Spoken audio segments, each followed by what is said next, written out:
네, 이제 되네요. 네.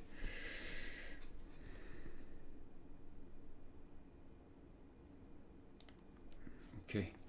네, 스케치업 처음 켜보시면, 그렇게 어려운 프로그램은 아니에요. 스케치업 자체가, 어, 비전문가도 쉽게 접근할 수 있는 프로그램으로 많이 떴기 때문에, 사실은 일반인들도, 여러분들은 이제 건축을 전공으로 하는 전문가라고 보면, 그렇지 않은 일반인들도 쉽게 접근할 수 있는 프로그램으로 많이 성장을 한 프로그램이라서, 이것저것 해보면 금방 배우긴 배워요. 근데 지금 우리 수업 시간에는 스케치업이 2주 동안 예정이 되어 있는데, 어떻게 보면 이제 2주 만에 여러분들이 만들고 싶은 모델링을 다 할 수 있도록 빠른 시간 내로 이제 마스터하게 하는 게 저희 수업의 목표니까, 어, 남들이 좀 고생하는 시간을 줄인다고 생각하시면 되겠죠.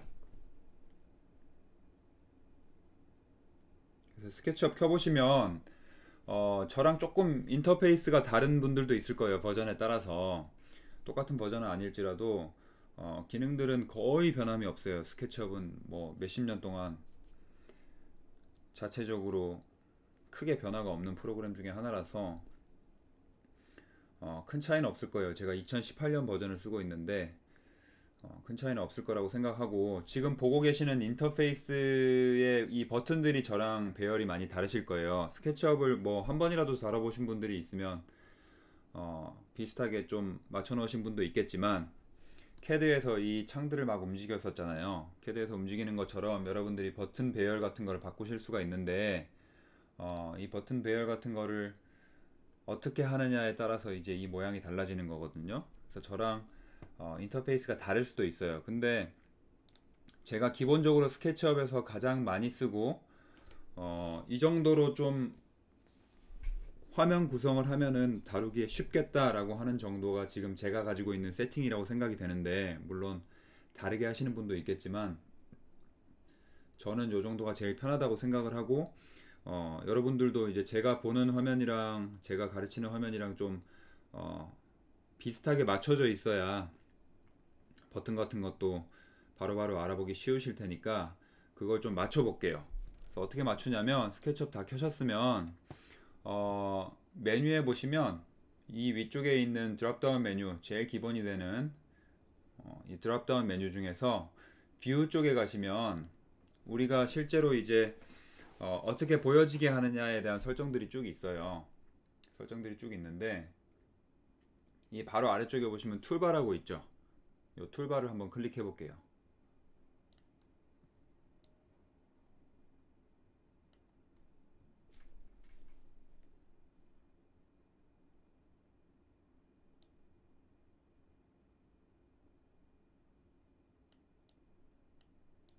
여기에서 이제 어떤 기능들을 켜볼 거냐를 체크할 수 있게 되어 있는데, 지금 제가 체크한 대로 체크를 하시면 되는데, 기본적으로 어떤 방식이냐면, 스케치업은 중복되어 있는 버튼들이 굉장히 많아요. 무슨 말이냐면, 지금 이렇게 툴셋들이 쭉 있잖아요. 툴셋들이 있는 것 중에 이렇게 가로로 선이 구분되어 있죠. 이렇게 항목이 분류가 되어 있잖아요. 이 분류되어 있는 항목 하나하나마다 어, 따로 툴셋을 만들어 놨어요.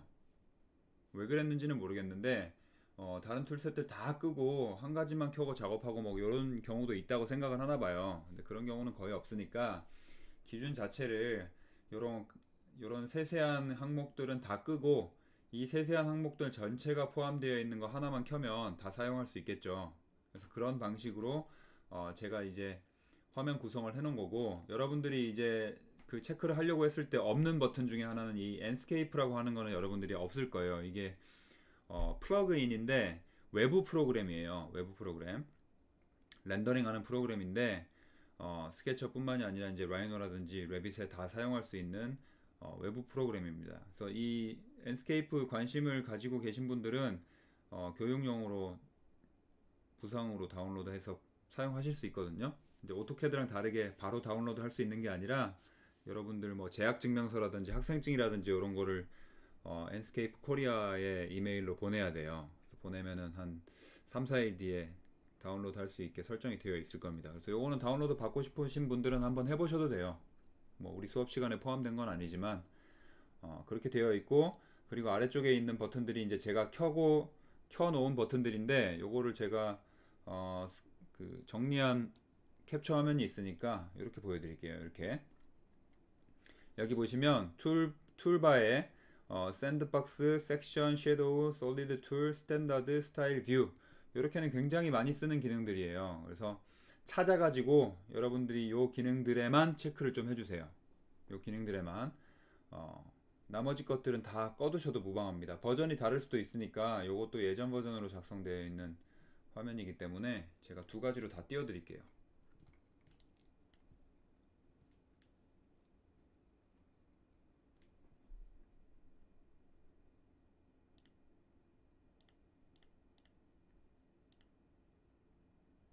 메저먼트도 켜는 게 낫겠다. 예, 요거를 보고 하죠. 그러면 요거를 보고 요 정도 화면이면 될 것 같아요. 이 화면을 보시고 저랑 똑같은 단어에 맞춰가지고 체크를 해주시면 될 것 같아요.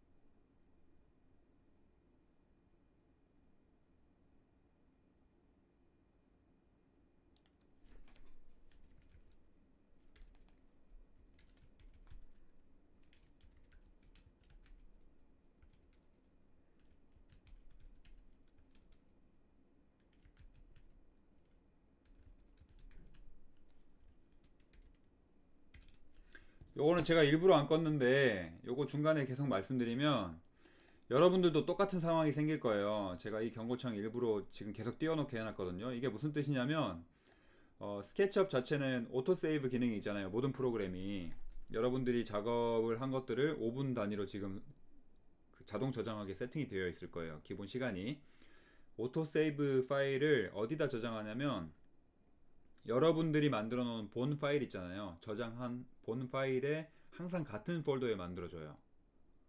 그래서 바탕화면에 저장을 해놨다 그러면 바탕화면에 스케치업 백업 파일이라 그래서 그 오토세이브 파일을 같은 폴더에 저장을 해두고, 여러분들이 특정 뭐 폴더에 집어넣었다 하면 그 폴더에 또 오토세이브 파일을 지정을 해줘요. 근데 지금 이 창이 뜨는 이유는 제가 이 파일을 연 뒤에 한 번도 저장을 안 한 거예요. 한 번도 저장을 하지 않은 상황이니까 파일 자체가 존재하지 않겠죠. 기본 본 파일이. 그래서 오토세이브 파일 자체를 지금 어디다 저장할지 몰라서 컴퓨터가 경고창을 띄워주고 있는 거거든요. 습관적으로 여러분들 뭐 캐드 하실 때도 마찬가지지만 프로그램을 오픈하셨으면 다른 것들이 작성 안 돼 있다고 하더라도 기본적으로 저장을 한번 해주세요. 저장을 뭐 바탕화면 같은데 이름 뭐 아무 때나 입력해도 되니까, 이름을 나중에 변경해도 되니까 저장을 해주시면 거기에 같은 폴더에 이제 백업 파일이 저장되기 때문에 아까 같은 경고창이 안 뜰 거예요. 그래서 저도 하다가 가끔 잊어버릴 때가 있는데 이 경고창이 뜨면은 저장을 한 번도 안 했구나 라고 생각하고 이제 저장을 하거든요. 습관적으로 저장을 처음에 하고 시작하면은 이런 일이 발생하지 않겠죠. 그래서 일부러 경고창을 제가 안 끈 상태였고 이제 뜨지 않을 거예요 아마.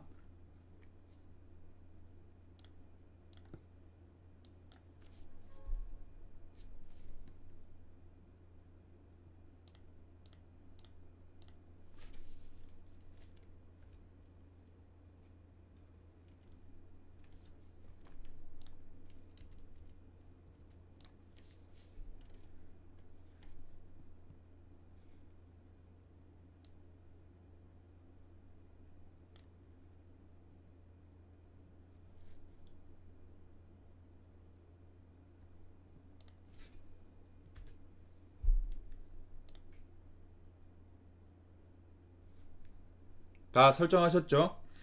요 설정들은 나중에 얼마든지 바꾸실 수 있으니까 여러분들이 좀 위치만 기억해 두셨다가 확인을 하시면 될 것 같아요. 근데 여기 보시면 사실 이제 제가 그 정확한 위치를 알려드리려고 뷰에 가가지고 툴바를 클릭하면 된다라고 했는데, 여러분들이 어떤 툴바가 어떤 걸 지칭하는지 정확하게 알고 계시면 이제 많이 쓰면은 눈에 익을 거 아니에요. 그러면은 이 툴셋 어딘가에서 그냥 우클릭만 해보시면 바로바로 켜고 끄고 할 수 있어요. 여기 보시면. 그래서 여러분들이 켜놓으신 것만 이렇게 체크가 되어 있을 거고, 마찬가지로 제일 아래쪽에 툴바 가도 똑같은 창이 뜰 거예요. 이렇게. 그래서 그냥 이렇게 많이들 쓰죠, 보통은.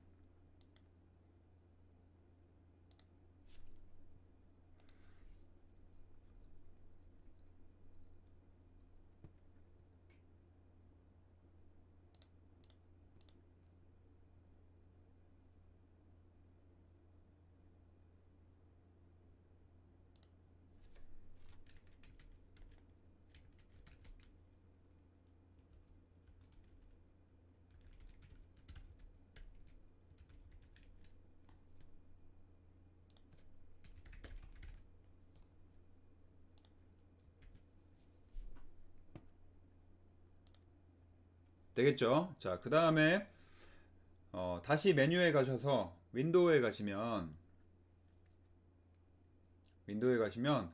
모델 인포라고 있을 거예요. 모델 인포를 한번 클릭해 볼게요.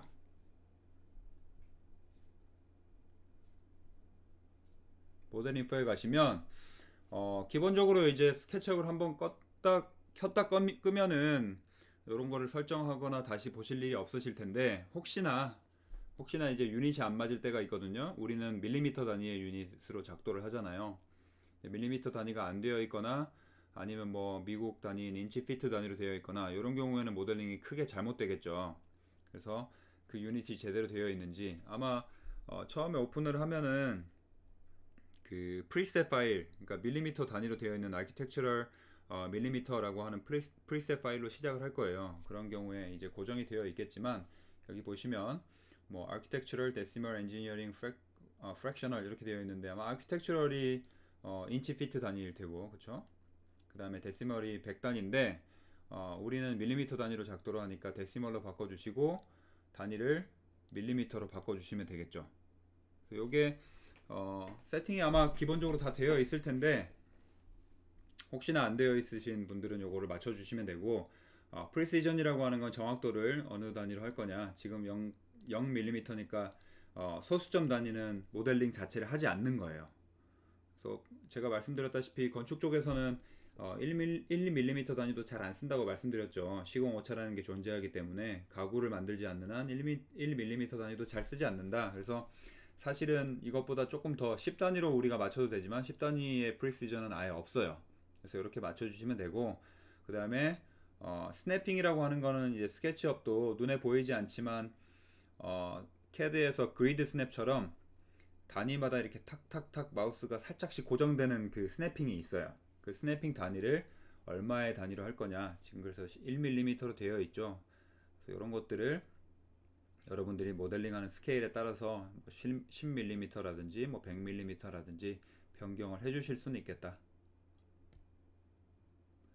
자, 그리고 디스플레이 유닛 포맷은 유닛 단위를 이제 디스플레이 할 거냐, 이거 켜두시는 게 낫겠죠. 그 다음에 아래쪽에 앵글도, 각도도 지금 정확도를 얼마로 할 거냐. 우리가 소수점 단위의 각도까지 뭐 쓸 일이 있느냐, 이런 걸 생각해 보면 그냥 0단위로 1의 단위죠. 그러니까 1의 단위로 맞춰주시면 되겠고, 이것도 마찬가지로 스냅핑 각도가 어느 단위로 탁탁탁탁 고정이 되는 게 있어요. 그게 이제 15도로 되어 있죠. 이것도 여러분들이 원하시는 대로 변경을 하실 수 있을 거예요. 그래서 CAD랑 비슷한데, CAD도 이 스냅핑 단위를 조절할 수 있었잖아요. 각도 같은 것도. 그거랑 똑같은 기능이라고 보시면 될 것 같아요.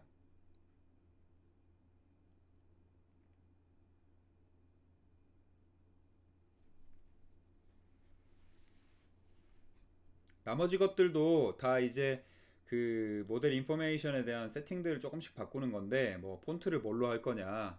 지금 타호마 12 폰트가 기본으로 되어 있네요. 그래서 이런 것들 뭐 바꾸는 건데, 스케치업 자체가 가장 간단한 모델링만 하고 걔를 응용해가지고 뭐 렌더링을 한다거나 다른 프로그램으로 왔다 갔다 하면서 좀 더 디벨롭 시킨다거나 이런 기능을 하기 때문에 스크린 자체에서 텍스트를 쓰는 일은 거의 없어요. 그래서 이런 것들은 뭐 변경할 일이 잘 없을 거예요. 그래서 나머지 것들은 좀 살펴보시되 크게 중요하진 않고 여러분들이 사용할 때 크게 변경하실 일도 없겠다라고 생각하시면 돼요. 그래서 이건 넘어갈게요.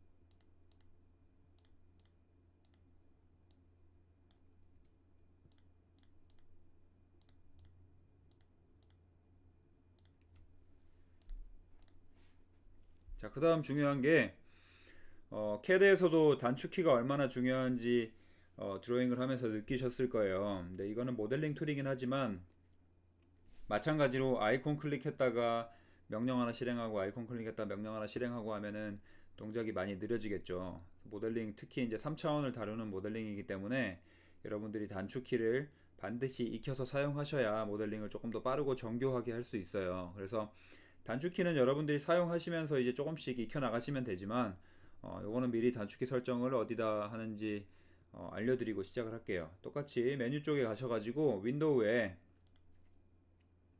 아까 우리 그 모델 인포라고 되어 있는 거 바로 아래에 보시면 preferences라고 되어 있는 게 있을 거예요. preferences 선호도 뭐 이렇게 되어 있는데 여기에 보시면 다른 것들 다 그냥 무시하고 이 아래쪽에 shortcut 이렇게 되어 있죠.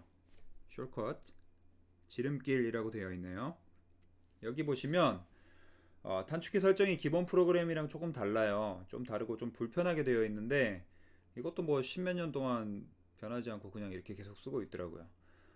이게 뭐냐면 요 캐메라라고 하는 것들은 여기에 있는 요 대분류 캐메라라고 하는 거 보이시죠? 여기 아래에 있는 모든 명령어들이 슬래시 뭐 해가지고 쭉 나와 있는 거고, 그래서 뒤쪽에 보시면 draw, edit, 파일 뭐 이런 것들 있죠. 이것도 순서도 다 자기 마음대로예요. 이거 ABC 순서로 되어 있는데 저는 요 순서로 그냥 맞춰놨으면 오히려 더 편할 것 같은데 ABC 순서로 되어 있는데 결국 여기에 있는, 다시 말하면 드롭다운 목록에 나오는 하부에 있는 명령어들이 명령어 전체라고 보시면 돼요. CAD랑 똑같이 이 명령어 전체에 대한 단축키를 지정할 수 있게 되어 있는 상황이다 라고 인식을 하시면 되고, 그 단축키들이 뭔지 아이콘으로 안 나와 있죠. 그래서 여러분들이 무엇을 원하는지 무엇이 어떤 걸 지칭하는지는 다 이제 좀 경험을 통해서 습득을 해야 돼요. 예를 들어 이게 렉탱글 툴이다 그러면 드로우 안에 렉탱글 툴이 있다, 툴이 있다라고 하는 거를 여러분들이 알고 계셔야 여기 아래쪽에 드로우 가셔서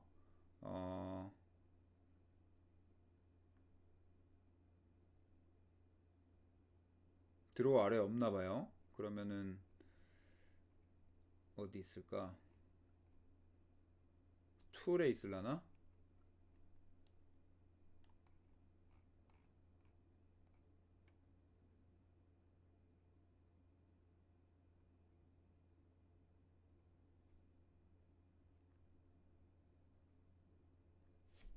아유 눈 아파.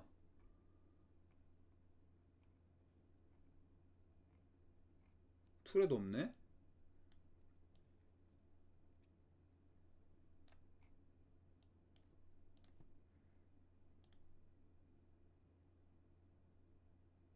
렉탱글 있는데 드로우에.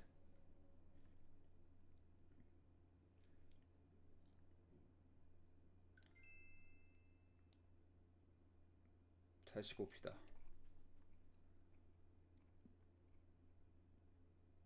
아 여기 있네요. 네, 드로우에 있네요. 네, 드로우의 쉐입스에 렉탱글.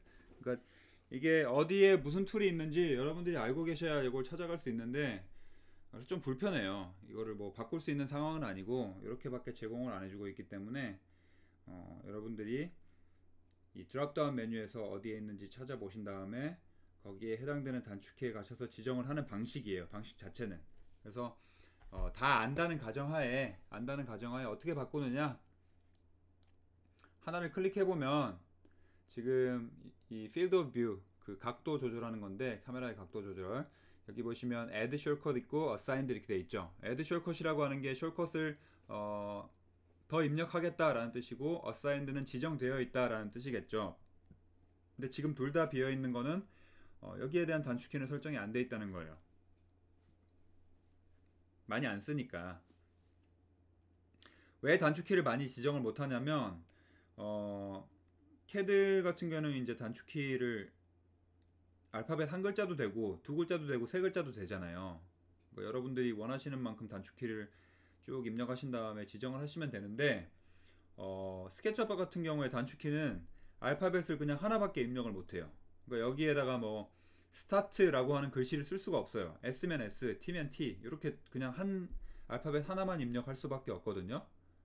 그래서 단축키를 많이 지정을 못 하겠죠. 우리 키보드에 있는 것만큼만 단축키를 지정할 수 있으니까. 그래서 저도 이 필드 오브 뷰는 종종 쓰는 기능인데도 단축키를 지정을 못 한 거예요. 다른 것들이 다 할당되어 있어서 키보드에.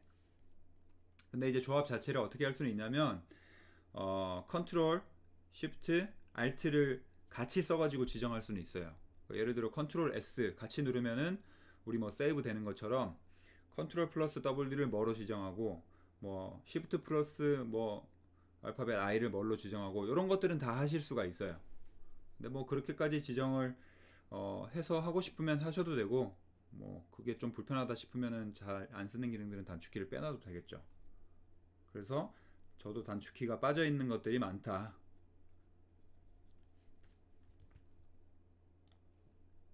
그래서 보시면 여기 보시면 펜 같은 경우는 손 모양이 돼가지고 쭉쭉쭉쭉 미는 기능이잖아요, 그쵸? 그래서 이런 것들은 제가 H로 바꿔놨는지 원래 H였는지 기억도 잘 안 나는데 Add Shortcut에 H를 입력하고 여기에 플러스 버튼을 탁 누르시면 밑으로 H가 들어갈 거예요. 그러면은 H로 단축키가 지정이 된 상태다라고 생각하시면 돼요. 그래서 제가 핸드라는 모양을 손바닥처럼 생겼기 때문에 H로 지정을 해놓은 것 같은데 한번 확인해 보세요. 그리고 만약에 내가 단축키를 빼고 싶다라고 하시면 선택하시고 마이너스를 누르시면 돼요. 그러니까 이게 무슨 말이냐면 스케치업은 단축키를 여러 개를 지정할 수 있어요. 펜이라고 하는 단축키를 H로도 지정할 수 있고 스페이스바로도 지정을 할 수가 있어요. 그래서 여러 개가 어사인드 돼 있을 수 있겠죠. 그런 경우는 헷갈리니까 불필요한 부분들은 마이너스로 다 빼주시면 되겠죠. 그래서 이런 경우가 언제 발생하냐면 여러분들이 이제 스케치업 처음 설치해가지고 쭉 사용을 하시다가 단축키를 이제 변경하고 싶어서 이 창을 열어가지고 Add Shortcut만 누르고 플러스를 누르면 원래 단축키가 지정이 되어 있었던 기능들이 있어요. 스케치업 자체에. 그래서 그런 것들이랑 중복으로 이렇게 플러스가 들어가 있는 경우가 생기겠죠. 마이너스를 안 해주시면.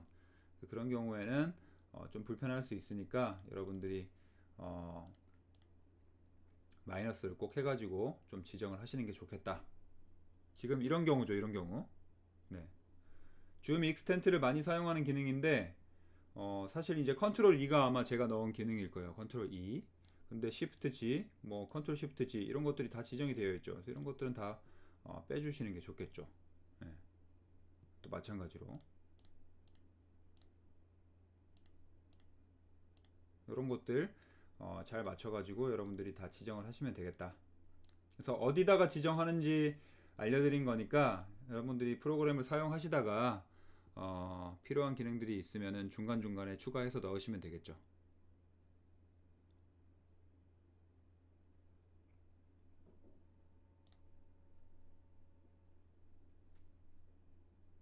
자, 그리고 지정이 다 됐으면 항상 해야 되는 일이 있었죠.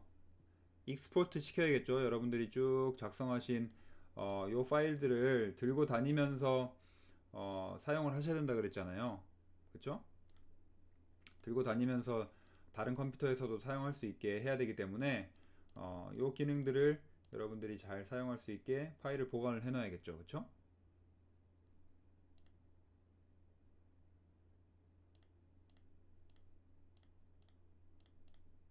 그래서 여기 보시면 익스포트라고 되어 있는 거 클릭 한번 해볼게요. 자, 익스포트 해보시면 preferences.dat 데이터 파일로 이제 나가게 되어 있는데 저처럼 이제 프로그램 단축키 폴더가 있으면 여기 preferences.dat 제가 이미 저장을 해놨죠. 근데 방금처럼 뭐가 업데이트 됐다 하시면 여기다가 익스포트를 하시면 뭐 바꾸시겠습니까 하겠죠. 바꾸고 저장을 하시면 돼요. 그럼 나중에 이거를 이메일로 보내놓고 여러분들이 다시 사용하고 싶다 하시면 거꾸로 이제 임포트 누르시면 되겠죠. 그래서 이 파일을 클릭하신 다음에 임포트 누르시면은 그 단축키가 그대로 지정이 될 거예요.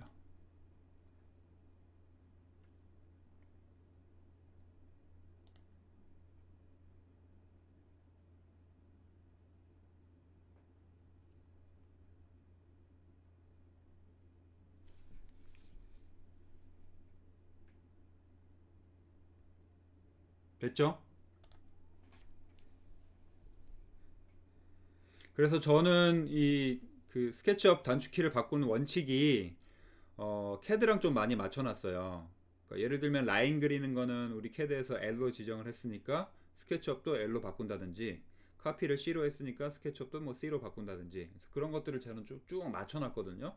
그래서 여러분들이 굳이 스케치업을 사용해보지 않으셨어도 캐드에서 그렸던 기본적인 드로잉 툴들 있잖아요. 3차원으로 바꾸는 거 말고 드로잉 툴들에 대한 단축키를 설정을 해놓으신 상태가 있을 텐데, 그거를 똑같이 맞춰 놓으시면은 특별히 외울 필요 없이 모델링을 하실 수 있겠죠.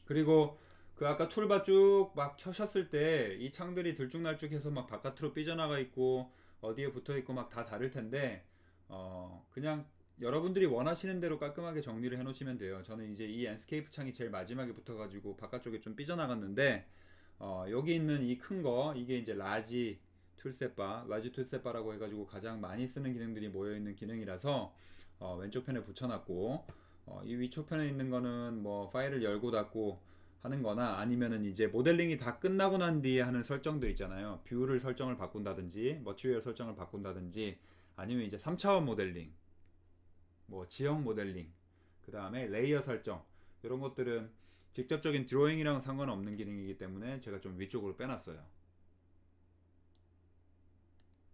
그래서 그것도 이제 여러분들이 스스로 기준을 좀 잡으셔가지고 원하시는 대로 정리를 좀 하시면 되겠죠.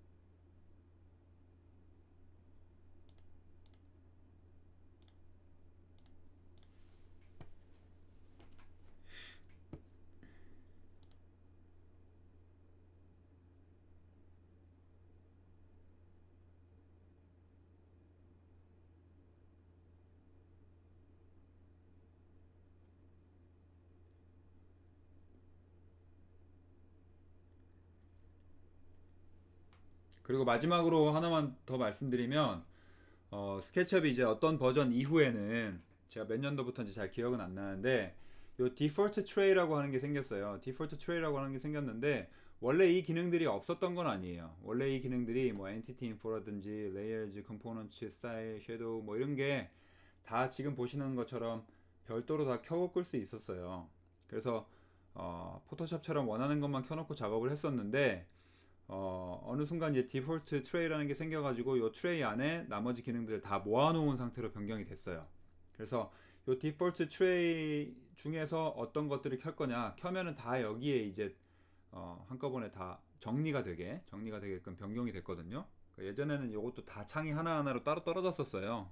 그래서 그거를 캐드처럼 위에 하나 아래 하나 뭐 두 개만 붙여놓고 쓴다든지 세 개를 붙여놓고 쓴다든지 이렇게 됐었는데, 이 기능들이 많아지니까 접을 수 있게 디폴트 트레이라는 게 생겼거든요. 그래서 이 디폴트 트레이에 대한 내용들을 추후에 이제 계속 보게 되는데, 혹시 실수로 꺼버리셨거나 여기에 해당되는 기능들이 없다라고 하시면 윈도우에 가셔서 디폴트 트레이 쪽에 가셔서 원하는 거를 켜시면 된다.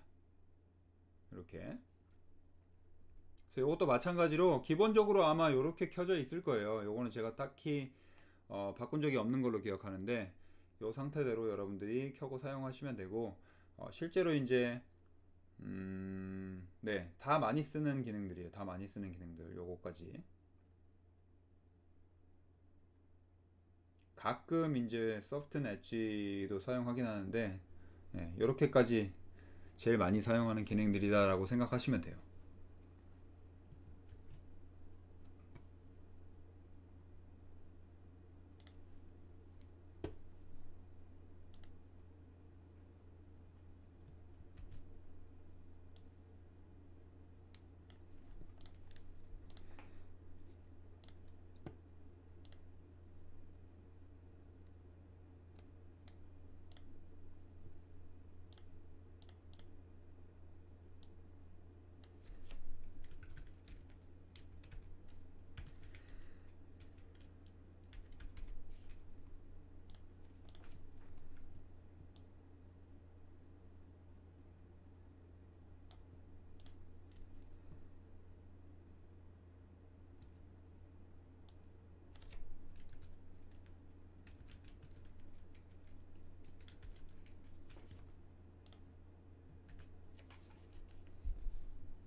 되겠죠?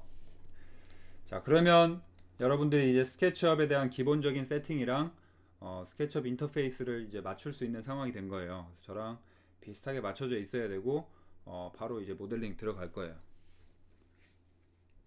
모델링 할 건데 이번 주에는 기본적인 가장 기본이 되는 툴들 위주로 설명을 드릴 거고요. 그래서 스케치업에서 많이 사용하는 툴들을 전부 배울 거예요. 전부 다 배울 거고 그 툴만 있으면 모든 모델링을 여러분들이 다 하실 수는 있다. 근데 이제 어떻게 얼마만큼 요령껏 빠르게 하느냐는 이제 여러분들이 연습을 얼마만큼 하느냐에 따라 달려 있고, 그리고 그 요령들을 제가 이제 좀 알려드릴 수는 있지만 기본적으로 오늘 배우실 툴들만 다 알면 스케치업이 가지고 있고 스케치업에서 할 수 있는 툴들은 다 배우는 거다라고 생각하시면 돼요. 그래서 좀 집중해서 해주셔야겠죠. 그래서 하기에 앞서서 툴 설명을 쭉 한 번에 할 거기 때문에 좀 일찍 쉬었다 합시다. 5분만 쉬었다가 지금 14분인데 20분에 다시 시작을 할게요. 그래서 아까 조금 늦게 오신 분도 있었던 것 같고 아직까지 혹시나 설치가 안 돼 있으신 분들이 있으면 쉬는 시간 내로 빠르게 정리를 해주세요. 요거 툴 배우는 거 이번 주 하면은 그냥 명령어는 다 끝나는 거거든요. 다시 배울 수가 없기 때문에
스케치업 자체가 굉장히 쉬운 툴이긴 하지만 보시다시피 이제 XYZ 방향으로 고정이 되어 있어 가지고 직각 그 모델링을 하기가 쉽게 되어 있는 툴이다 보니까 어, 모델링을 표현하는 데 있어서 약간 한계가 있긴 있어요. 그러니까 약간 곡면이 많이 들어간 어떤 제품이라든지 건물이라든지 뭐 프리폼을 다루는 뭐 모델링이라든지 이런 걸 하는 데 있어서는 좀 많이 불리한 툴이고 딱딱딱 직각이 맞고 육면체 위주로 모델링 하는 거에 있어서는 굉장히 쉬운 툴이다 이렇게 생각하시면 되겠죠.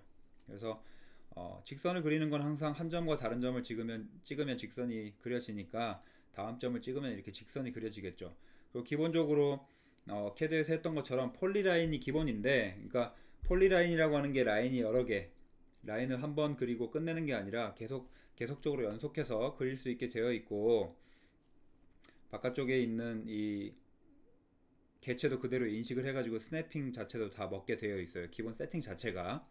그래서 이렇게 다 그릴 수가 있는데 요 그린 상태에서 이제 ESC를 누르면 명령이 종료가 되거든요. 명령이 종료가 되는데 요 선들을 보시면 다 이어져 있진 않아요. 각기 다 선택이 따로따로 되는데 폴리라인을 기본으로 그리는 것 같지만 조인이 되어 있진 않고 조인을 하는 기능 자체는 아예 존재하지 않아요.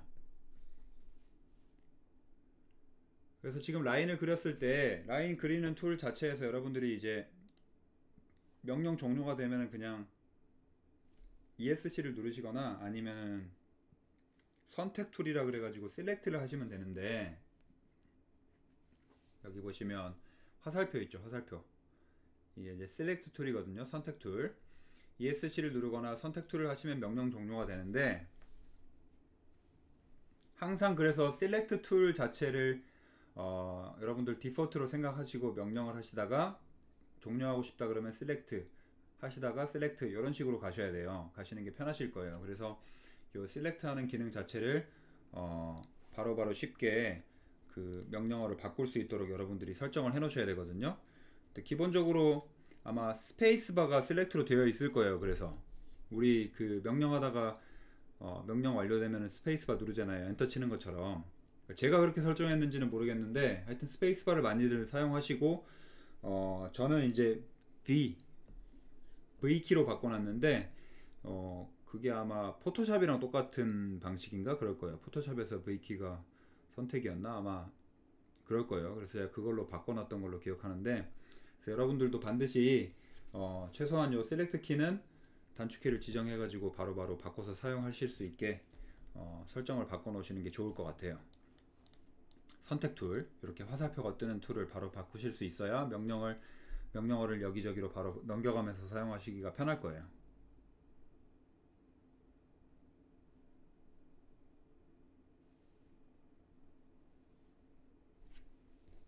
한 번씩 지금 다 따라 해보셔야 돼요. 따라 해보셔야 따라갈 수가 있기 때문에. 자, 그리고 셀렉트 툴에서 마찬가지로 캐드랑 똑같이 이렇게 왼쪽에서, 그러니까 오른쪽에서 왼쪽으로 클릭하면 일부만 선택이 돼도 선택이 되고요. 오른쪽에서 왼쪽으로 선택할 때는 전체를 선택해야지 선택이 된다. 이 방식은 똑같아요. 이게 이제 가장 익숙하고 합리적인 선택 방식이라고 생각이 되기 때문에 많은 프로그램들에서 이 방식을 사용하고 있고 응용하고 있어요. 그래서 그렇게 되어 있고, 만약에 여러분들이 이제 클릭했을 때 캐드 같은 경우는 연속적으로 클릭하면 계속 그 선택한 것들이 중첩되잖아요. 그러니까 추가가 되잖아요. 스케치업은 그렇지 않다. 그래서 만약에 여러분들이 클릭을 해서 추가를 하고 싶다라고 하시면 Shift를 누르신 상태에서, 우리 Shift 누르면 추가되는 거는 윈도우의 기본 기능이잖아요. Shift를 누르신 상태에서 추가적으로 다른 개체들을 클릭을 하시면 선이 추가가 돼요. 그리고 보시면 Shift 누르면 플러스 마이너스가 동시에 표현되어 있죠. 화살표에. 그렇죠? 그래서 마이너스를 하고 싶을 때는 한 번 더 클릭하시면 마이너스가 돼요. 그래서 Shift 자체가 플러스랑 마이너스를 동시에 하고 있기 때문에 뭐 만약에 헷갈린다 라고 하시면 추가할 때는 컨트롤을 누르면 컨트롤은 추가만 되긴 하거든요. 컨트롤은 추가만 되긴 하는데 어차피 여러분들이 또 선택 해제를 하시려면 Shift를 누르셔야 돼요. 그래서 컨트롤은 추가고 Shift는 제외다 라고 생각하시는 방법도 편하겠지만, 그냥 Shift 눌러가지고 추가 제외를 다 동시에 할 수 있다라고 하시면 컨트롤은 쓸 일도 없겠죠. 그래서 이렇게 사용을 해주시면 됩니다. Shift 클릭하시고 나머지 것들을 똑똑똑 클릭해 나가시면 계속 중복해 가지고 선택을 하실 수가 있다.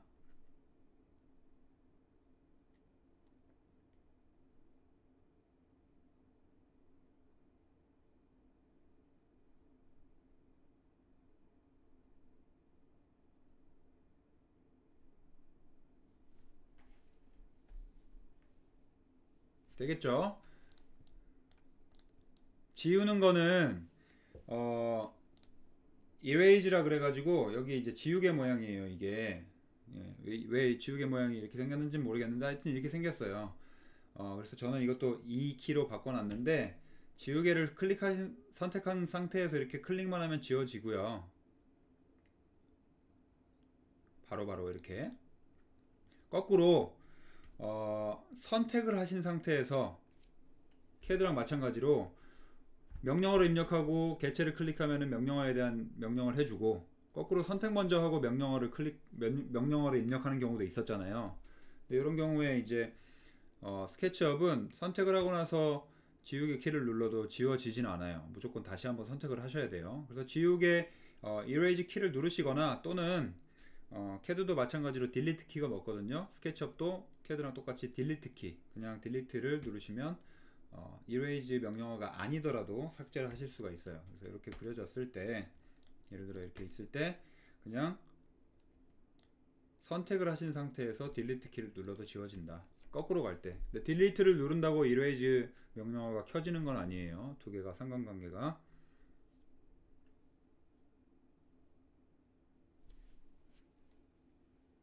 자, 그리고 다시 라인으로 한번 돌아가 보면, 아까 그릴 때 이렇게 축에 맞춰 가지고 직각 방향으로 쭉 그리셨을 때 바깥쪽으로 옵셋이 먹는다 그랬죠. 이렇게 같은 길이가 표현됐을 때 이렇게 점점점점점 돼 있어서 똑같은 길이다 라고 이제 표현을 해주는 거예요. 그럼 여기를 클릭하고 다시 원점을 가면은 패곡선이 되겠죠. 우리 캐드에서 말했던 닫힌 패곡선, 안과 밖이 구분되는 패곡선으로 도형이 그려지는데, 패곡선 한번 그려보시면 그리는 순간 어떻게 바뀌냐면 이렇게 시커멓게 색이 칠해질 거예요. 그쵸? 닫히는 순간 색이 칠해져요.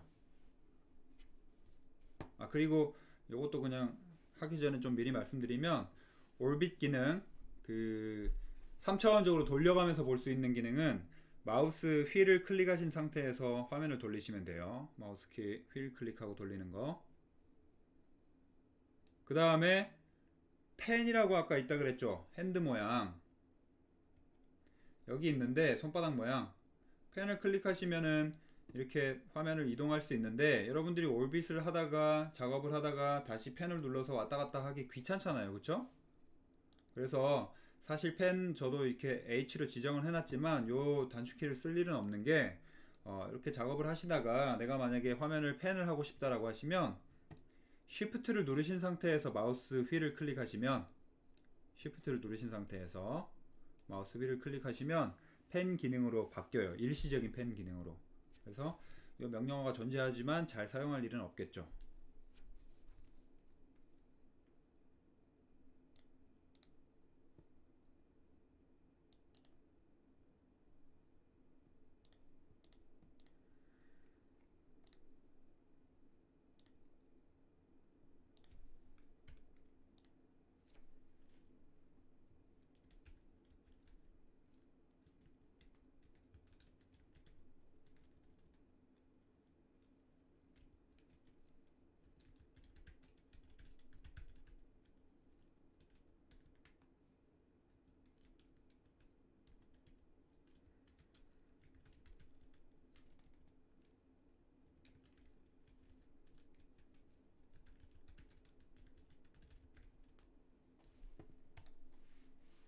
이게 작동 방법이에요. 자, 그러면은 다시 돌아가 보면, 패곡선으로 만들어 놓으면 안쪽에 사각형이 새까맣게 칠해진다.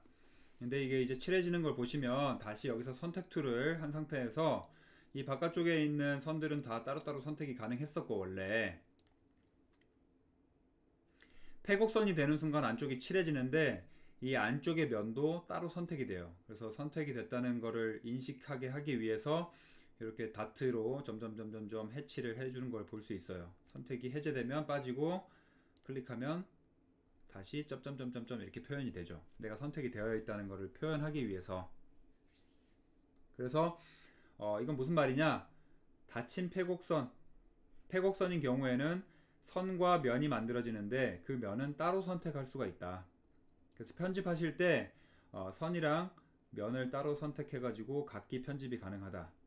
근데 여기서 제가 이제 조금 스케치업에 바라는 점은, 여기 모퉁이 점도 선택이 되면 좋은데 점은 선택하는 기능이 없어요. 라이노 같은 경우는 이 기능이 있어서 그 모양을 편집할 때 굉장히 유용하거든요. 예를 들면 이제 move 기능으로 M키를 누르면 이렇게 move가 되는데, 선택이 된 개체를 이동시키잖아요. 그래서 전체를 선택하시면 전체를 선택한 거를 그냥 이동시키는 기능인데, 일부만 선택했을 때 얘를 무브하면 이 원래의 개체에서 요 형상만 이동이 되기 때문에 형상이 이제 트랜스폼이 돼요. 이렇게 모양이 바뀌죠, 그쵸? 그래서 내가 그냥 스케일 같은 것도 딱히 할 필요가 없이 Shift를 누르시면은 축이 고정이 되거든요. 물론 축 가까이 가면 이렇게 탁 달라붙기도 하지만, 정확하게 내가 처음부터 이 달라붙는 거를 변화시키고 싶지 않다라고 하시면 달라붙는 상태에서 Shift를 누르면 마우스로 이동해도 축이 변하지 않아요. 이 상태에서 왔다 갔다 하면 크기만 변하니까 바로 스케일링이 되잖아요, 한쪽 방향으로. 이렇게 활용을 잘 할 수가 있는데, 만약에 내가 얘를 이렇게 삐쭉한 사각형으로 변화시키고 싶다라고 하면 사실 이 꼭지점만 지정한 상태에서 꼭지점의 위치를 여기로 당기면 이렇게 변할 거 아니에요. 근데 아쉽게도 스케치업에 꼭지점을 지정하는 기능 자체가 없어서 얘가 이렇게밖에 이동이 안 돼요. 변화가 안 돼요. 나머지 것들을 선택하고 역으로 바꿔줘야 되는 거죠. 얘를 당기고 싶은데 이 꼭지점을 선택하는 기능이 없기 때문에 나머지 것들을 지정하고 나머지 것들의 위치를 바꿔주셔야 형태를, 꼭지점을 변화된 형태처럼 만들 수가 있다. 왜 이 기능을 추가 안 하는지는 모르겠어요. 저는 굉장히 유용하다고 생각은 하는데, 이렇게 변형을 금방금방 시킬 수가 있겠죠.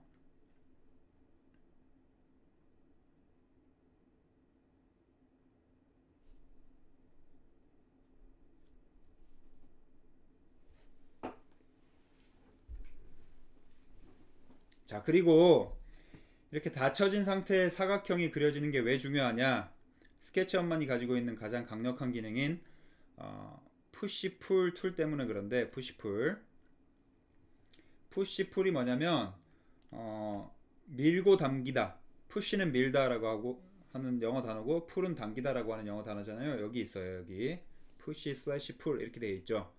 이 기능 때문에 스케치업이 일반적으로 이제 가장 많이 보급된 이유라고 보시면 되는데, 가장 강력하게 3차원을 쉽게 만들 수 있는 방법이에요.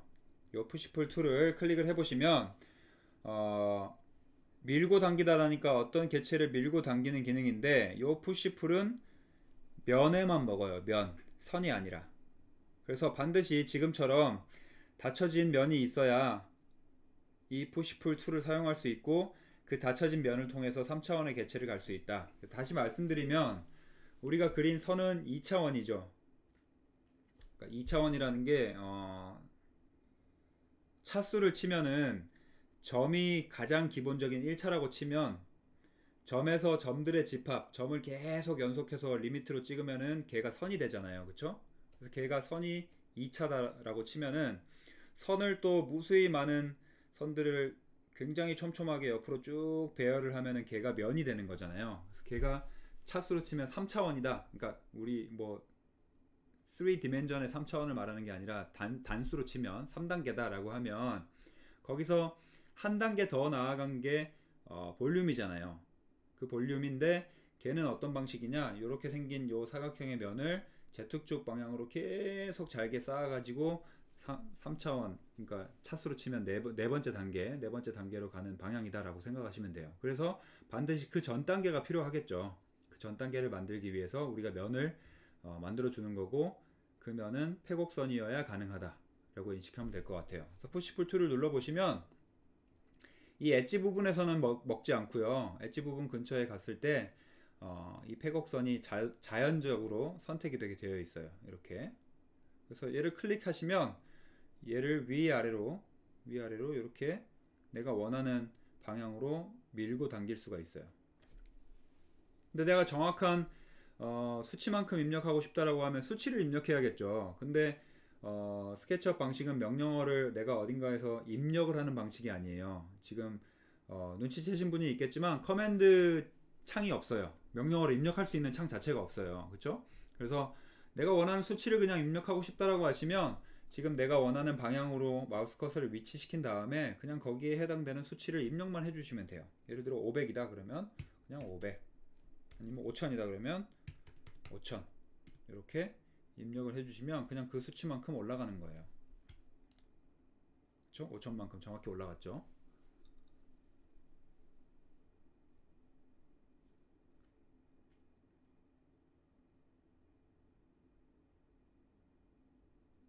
그래서 이 푸시풀 툴이 굉장히 유용하고 편한 게, 내가 만약에 변경을 하고 싶다, 높이를 5000이었는데 7000으로 바꾸고 싶다라고 하시면 다시 푸시풀 툴을 입력하신 상태에서 어디를 당기면 되죠? 여기 또는 여기를 당기면 되잖아요. 그쵸? 그래서 위로 올리고 싶다라고 하면 클릭하고 2000만큼만 더 올리면 되는 거고, 아래로 더 당기고 싶다라고 하면 아래를 잡고 더 당기면 되는 거겠죠. 낮추고 싶다라고 하시면 거꾸로 아래로 지금 낮춰지는 형상이 되어 있는 상태에서 다시 뭐 2000만큼 낮추겠다라고 하시면 다시 원상태로 돌아가겠죠. 자, 그럼 이 상태에서 응용 가능한 게, 각각의 모든 것들은, 모든 면들은 패곡선으로 이루어진 닫혀진 선 안에 있는 면이니까 다 선택이 따로따로 가능하겠죠. 이렇게. 그럼 따로따로 된 것들을 이렇게 당겨 볼 수도 있겠죠. 그쵸? 이런 식으로. 근데 이것도 보시면 굉장히 유용하지만 완벽한 툴은 아니라고 하는 게, 이 푸시풀이 가지고 있는 방향 자체는요, 내가 가지고 있는 면에서 무조건 수직 방향으로밖에 푸시풀을 할 수가 없어요. 그렇죠? 그러니까 내가 가지고 있는 면에서 대각선으로 움직일 수가 없어요. 얘는 무조건 고정이에요. 그래서 건축적으로 모델링을 많이 사용했던 게, 우리가 일반적인 건물을 설계할 때 바닥이랑 천장의 그 형상이 미러 이미지로 똑같이 생겼잖아요. 그러니까 벽체가 우리가 수직이잖아요. 그렇죠? 벽체가 수직인 건물을 많이 짓기 때문에 유용하게 사용하는 건데, 만약에 내가 설계를 하는 게 벽체가 기울어져 있다, 기둥 같은 게 기울어진 기둥이 있을 수도 있고, 뭐 굉장히 형태가 중요한 거여서 좀 바깥쪽으로 전체적으로 넓어지는 형상을 만들고 싶다라고 하시면 이 푸시풀 툴로는 그런 형상을 만들 수가 없겠죠. 그래서 다양하게 그런 것들은 또 거꾸로 응용을 하는 기술들이 있는데, 그런 면에 있어서는 좀 불편한 툴이라고 보시면 될 것 같아요. 그러니까 장단점이 확실한 프로그램이라고 할 수 있겠죠.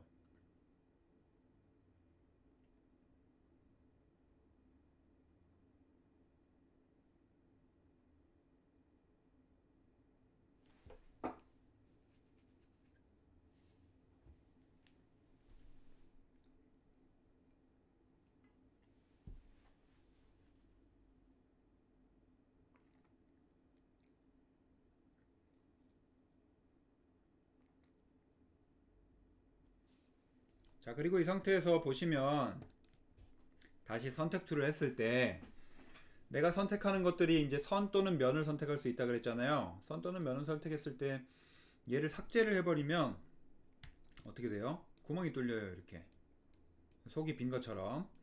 근데 스케치업 모델링은 기본적으로 모델링 방식이 솔리드 모델링이에요. 그러니까 쉽게 말씀드리면, 실제로 여러분들이 면을 선택해서 삭제를 하실 수는 있지만 컴퓨터가 인식하기에 이 속이 꽉 차 있다고 가정을 하고 모델링을 해줘요. 물론 들어가서 보면 이렇게 비어 있는 것처럼 보이지만 실제로는 속이 꽉 차 있는 거예요. 우리 그 시멘트 몰탈 붓듯이. 그래서 이 전체가 3차원으로 형성이 되어 있다라고 하면 이 3차원에 형성되어 있는 개체 자체가 속이 꽉 찬 모델링이다라고 생각을 하시면 돼요. 그래서 만약에 여러분들이 이 면을 삭제를 했다라고 하시면 이 모델링 자체는 잘못된 모델링이에요. 그러니까 모델링이 깨졌다라고 보시면 돼요. 이 상태는. 왜냐하면 벽체에 두께가 없으니까. 실제로 우리가 만들어 놓은 이 두께가 눈으로는 보이지만 실체하지 않는 존재인 거죠. 내가 두께를 지정 안 했기 때문에. 그렇죠? 그래서 여러분들이 건축을 이제 모델링 하신다 그러면 이렇게 깨진 상태는 정확한 모델링이 아니고, 그러면 이 상태에서 내가 진짜로 솔리드한 모델링을 만들려면 어떻게 해야 되냐, 얘를 공간으로 쓰고 싶으면 이 모든 선들이 다 두께를 가진 벽체가 돼야겠죠. 그쵸? 그쵸? 그래서 그런 경우에는 여러분들이 처음부터 모델링을 이제 잘 했어야 되는데, 요런, 제가 그냥 보여만 드릴게요. 나중에 할 거니까. 얘네들을 이제 두께를 줘가지고, 두께를 주면 다시 이렇게 면이 생기거든요. 그때 다시 푸시풀 툴로 이렇게 아래쪽으로 만들어 주시고,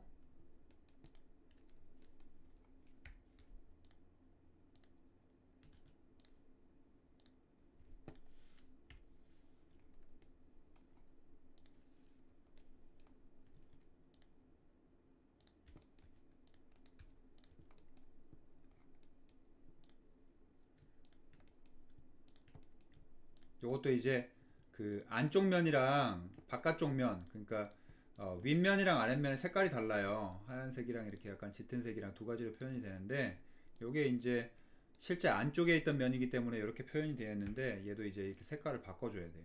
자, 그러면 얘는 완벽하게 이제 솔리드 모델링이 되겠죠. 그쵸? 벽체가 꽉 차여져 있는. 그래서 실제로 여러분들이 벽체를 모델링 하셔야 된다고 하시면, 어, 예를 들어 벽체를 모델링 하실 때 이렇게 해가지고 위를 그냥 잘라가지고 내가 벽체다라고 이렇게 모델링을 하시면 안 된다는 소리예요. 그래서 모델링을 하실 때 정교하게 모델링을 하려면 어떻게 해야 되냐, 내가 실제로 가지고 있는 건물 모양이 있다라고 하시면 이 건물 모양에서 실제 벽체 두께를 모델링을 하셔야 된다는 거예요.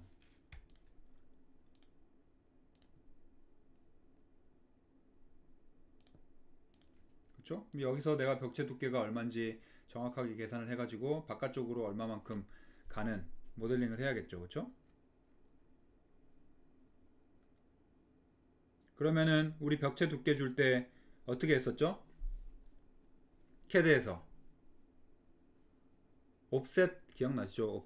옵셋 했었잖아요. 그래서 스케치업에도 옵셋 기능이 있는데 저는 5로 똑같이 맞춰놨어요. 이렇게 여기 있네요. 옵셋 기능을 클릭을 해보시면 가지고 있는 엣지 근처에 이제 한 군데 클릭을 해보시면 그 엣지가 아니라 그 패곡선 닫혀져 있는 그 면의 전체 엣지에서 옵셋을 시작하게 돼요. 닫혀 있다는 가정하에. 닫혀 있지 않으면은 일개 그냥 선만 옵셋을 시키겠지만, 닫혀져 있다는 가정하에 그 면의 끝부분 근처에서 클릭을 하시면 어느 부분이든 상관없이, 여기 어떤 엣지든 상관없이 이렇게 안쪽이든 바깥쪽이든 전체가 합쳐져서 옵셋이 되게 설정이 되어 있을 거예요. 그래서 여러분들이 원하시는 벽의 두께, 여기도 만약에 두께를 정확히 주고 싶다 하면 200 클릭하면 되겠죠. 200이 이거밖에 안 되네요. 좀 눈에 잘 보이게 하기 위해서 좀 크게 해봅시다. 2000 뭐 이런 식으로. 그쵸? 그러면 가지고 있는 사각형 자체에서 이쪽에 대한 패곡선도 생겼고, 요 사각형과 요 사각형 사이에 있는 면, 그쵸? 그 다음에 이 안쪽에 있는 면 두 가지가 생긴 거죠. 근데 우리가 벽체를 모델링 한다고 했으니까 이 안쪽에 있는 면은 사실 필요 없겠죠. 그러면 선택 툴로 가셔서 안쪽에 있는 거는 삭제를 하시고 이 바깥쪽에 있는 것만 사용하시면 되니까 여기서 다시 푸시풀 툴로 만들어 주시면 되겠죠. 그쵸? 이런 식으로.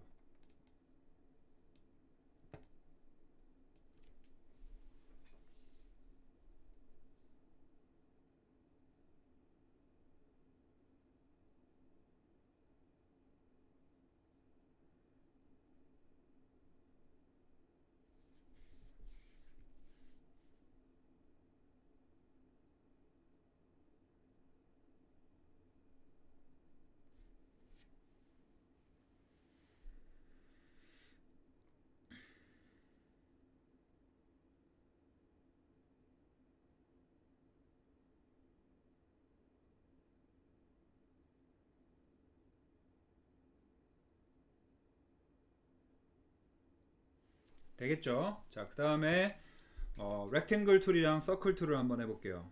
사각형 만드는 툴, 그 다음 원 만드는 툴. 우리가 기본적으로 그 폴리라인을 통해서 폐곡선을 만드는 거는 캐드랑 동일하게 할 수 있는데, 어, 기본적인 모형 자체가 사각형을 통해서 만드는 모형이 많잖아요. 직사각형, 다시 말하면 그러니까 각 내각이 90도로 되어 있는 사각형을 통해서 모델링을 하는 경우가 많기 때문에, 특히 이제 기둥 같은 경우는 원기둥 또는 사각기둥으로 다 고정이 되어 있잖아요. 기둥 자체가 막 이상하게 생긴 기둥은 없잖아요. 그래서 그런 기둥들을 만들 때나 아니면은 지금 제가 만들어 놓은 이런 사각형의 평면을 만들 때 렉탱글 툴을 사용하시는 게 이제 훨씬 편하신데, 여기 보시면 여기 렉탱글이라고 되어 있는 이 툴을 클릭을 해 보시면 얘는 뭐냐면 기본적으로 사각형 자체를 만들어주는 툴이기 때문에, 사각형이라고 하는 것 자체가 무조건 폐곡선을 만들어주는 거죠. 그쵸?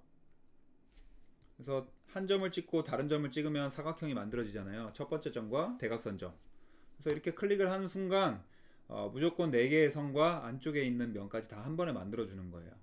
그래서 폴리라인을 그리는, 그러니까 라인을 그리는 일보다 렉탱글을 통해서 모델링을 하시는 경우가 더 많겠죠. 그렇죠? 예를 들어 내가 기둥을 만들 건데, 기둥의 크기가 뭐 200에서 200이다 그러면 이 렉탱글을 클릭했을 때 이 아래쪽에 메저먼트 쪽 가보시면 좌표가 2개가 표시가 되잖아요. 그쵸?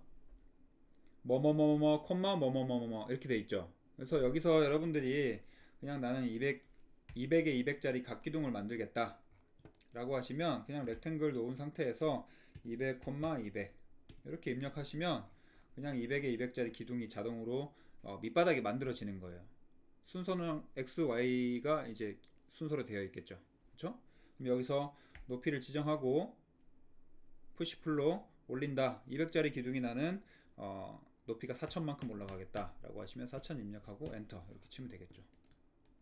얘 자체가 4000짜리 기둥이 되는 거겠죠. 마찬가지로 원기둥을 만들고 싶다라고 하시면 서클 입력하시면 되는데,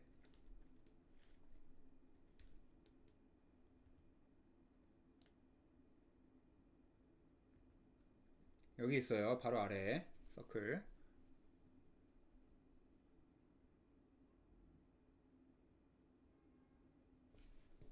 마찬가지로 클릭하고 지금 보시면 중심점을 찍고 가잖아요. 그래서 반지름을 입력하게 되어 있는 거예요. 지름이 아니라. 그래서 여러분들이 지름이 200짜리인 원기둥을 만들겠다라고 하시면 중심점 찍고 100만 입력해야겠죠. 그쵸? 그래서 그러면 똑같이 크기가 이렇게 똑같은 원을 만드실 수 있을 거예요. 마찬가지로 푸시풀을 통해서 얘도 원기둥을 만들겠다라고 하시면 클릭해가지고 위쪽으로 올리시면 되겠죠. 그럼 마찬가지로 이제 높이를 똑같이 2000, 4000 이렇게 지정하셔도 되는데, 항상 그 레퍼런스 포인트가 바깥쪽에 있는 걸 다 인식을 한다고 말씀드렸잖아요. 그래서 무슨 말이냐면 내가 원래 가지고 있는 기둥 자체의 높이가 4000인데 원기둥도 4000으로 만들고 싶다라고 하시면 내가 원래 만들어 놨던 개체 근처에 마우스를 이렇게 클릭을 해보시면, 클릭이 아니라 근처에 가져가 보시면 이렇게 점점점점점 돼가지고 옆으로 선을 하나 그어줄 거예요. 그래서 이게 무슨 말이냐면 옆에 있는 개체랑 같은 높이로 맞출 거냐라고 하는 거를 가상으로 이제 선을 보여주는 거예요. 이렇게. 그러면 이 상태에서 그냥 이 위치에 어차피 푸시풀은 무조건 직각으로 가는 거예요. 내가 여기를 클릭한다고 대각선 기둥이 되는 게 아니에요. 그렇기 때문에 이렇게 맞춰준 위치에서 그냥 클릭만 하시면 똑같은 높이로 이렇게 기둥이 형성이 되는 걸 보실 수가 있을 거예요.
되겠죠?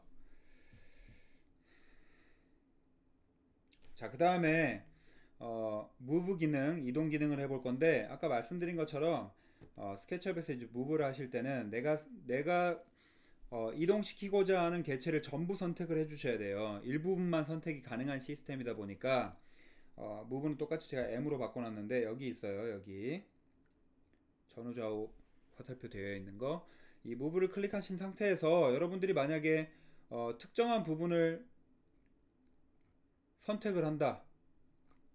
그러니까 무브를 이미 클릭하신 상태에서는요, 드래그를 해도 드래그가 되질 않아요. 전체를 다 선택해가지고 이동하고 싶은데, 그렇죠? 왜 그러냐면 기본적으로 무브라고 하는 기능 자체도 일부만 선택해서 사용해서 편집 기능으로 사용할 수가 있기 때문에 기본 세팅 자체가 그렇게 되어 있어요. 지금 보시다시피 위쪽 면을 클릭하니까 위쪽 면 기준으로 기둥이 막 기울어지죠, 그렇죠? 아니면 이렇게 엣지 부분을 선택하시면 엣지 부분 기준으로 기둥의 이제 크기와 모양이 바뀌겠죠, 그렇죠? 그래서 여러분들이 만약에 전체적으로 형상을 다 선택해서 이동시키고 싶다, 전부 이동시키고 싶다라고 하시면 무브를 먼저 누르는 게 아니라 거꾸로 다 선택 툴 상태에서 선택을 하신 상태에서 무브를 눌러 주셔야 돼요. 다시 얘를 이동시키고 싶다라고 하시면 지금 얘가 계속 선택된 상태이기 때문에 이 상태에서는 어떻게 이동을 해봐도 원래 개체 얘만 계속 이동이 되잖아요. 근데 얘도 이동시키고 싶다라고 하시면 다시 선택 툴로 바꾸신 상태에서 전체 선택하고 다시 무브를 입력해 주셔야 돼요. 좀 번거롭지만 그렇게 되어 있어요. 그냥 프로그램 기본 설정이. 무브를 편집 툴로도 사용할 수가 있기 때문에. 그래서 캐드에 익숙하신 분들은 여기에 조금 적응을 하셔야겠다. 한 번씩 해보세요. 자, 그리고 무브랑 가장 이제 비슷한 기능이 카피잖아요. 무브라는 그 시스템 자체가 원래의 개체를 특정한 위치에 복사를 해두고 원본 개체를 삭제하는 게 무브잖아요. 그러면 카피도 무브랑 똑같은 기능으로 작동을 하겠죠. 내가 가지고 있는 개체를 선택하고 그 선택한 개체를 특정 위치로 복사시키는 거, 이렇게 이동을 할 텐데, 스케치업에서는요, 그 어떤 버튼을 찾아봐도 카피 버튼이 없어요. 아무리 찾아도 카피 버튼이 없어요. 그래서 카피를 이제 모르시는 상태에서는 컨트롤 C, 컨트롤 V로 이제 복사를 많이 하시는데, 그렇게 해도 돼요. 그렇게 해도 되는데, 여기 보시면 컨트롤 C 한 다음에 컨트롤 V 하면은 원래 개체가 이렇게 복사가 되거든요. 복사가 되는데 문제는 그거죠. 컨트롤 C, 컨트롤 V로 복사를 하면은 아이고 죄송해요. 제가 마이크가 선에 걸려가지고. 그렇게 복사를 하시면 기준점을 잡을 수가 없죠. 기준점. 기억나시죠? 기준점이라고 하는 게 뭔지. 내가 원래 개체를 어디를 기준으로 그 기준이 어느 만큼 이동하는지, 그래서 정확한 위치를 잡을 때 우리가 기준점을 찍고 복사를 했잖아요. 근데 컨트롤 C, 컨트롤 V로 해서는 기준점을 잡을 수가 없어요. 항상 원 개체에 이 XYG 기준으로 가장 이쪽 XYG 축을 기준으로 모델링된 요 하부를 찍어주거든요. 근데 내가 만약에 기준점을 얘로 잡고 싶다, 아니면 이 뒤쪽을 잡고 싶다라고 하시면 그렇게 지정을 할 수가 없는 거예요. 그렇죠? 그래서 컨트롤 C, 컨트롤 V로 복사를 하지 마시고 복사를 하는 방법을 알려드릴 테니까 이 방법을 사용하세요. 다 이렇게 모델링을 합니다. 어떻게 하냐면 무브를 할 때도 원래 개체를 선택을 하고 무브를 했죠. 그래서 복사를 하실 때도 기본적으로 선택하는 방법은 똑같아요. 선택을 먼저 하시고 하신 상태에서 자, 무브가 M이었죠. 그래서 이때 단축키를 쓰는 게 편하다고 하는 게 M 지정이 안 돼 있으면 일단 무브를 클릭을 하셔야겠죠. 저는 이제 M으로 지정이 되어 있어요. 자, 클릭하신 상태에서 컨트롤을 한번 눌러 볼게요.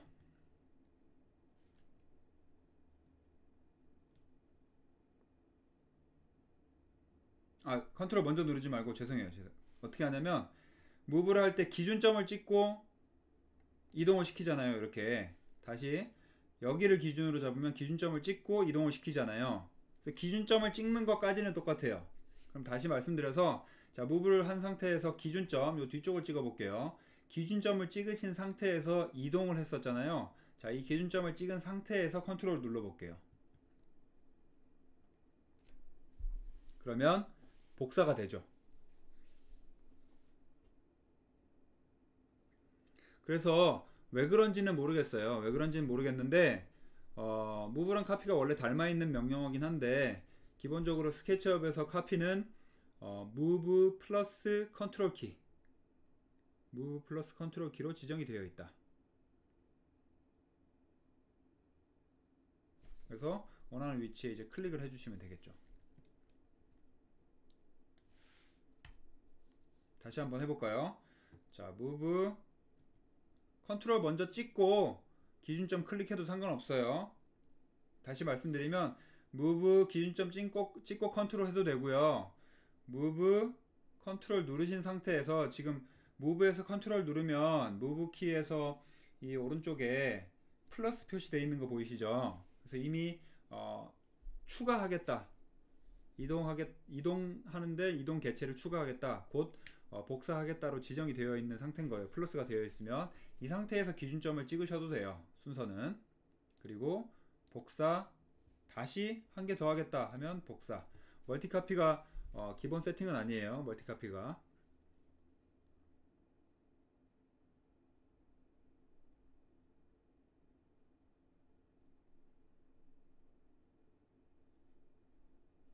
자, 그러면 이 상태에서 여러분들이 멀티카피를 하고 싶으면 어떻게 해야 되느냐?